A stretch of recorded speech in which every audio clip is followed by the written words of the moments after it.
আশা করি সবাই ভালো আছেন। আজকে আবার রান্না নিয়ে আসছি।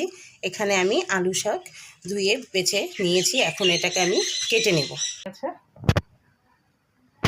কড়াই গরম হয়ে গেছে, তেল দিয়ে দিচ্ছি, শুকনো লঙ্কা দুটা ফোড়নের জন্য, ও কালি জিরা,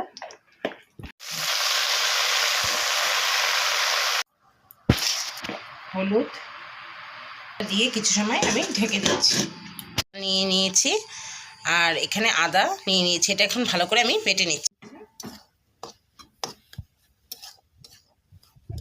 কিছু সময় নেড়ে চেড়ে আমি এর মধ্যে পিঠালিগুলো বেটে রেখেছিলাম, চাল বাটা, এগুলো দিয়ে দিব আমি।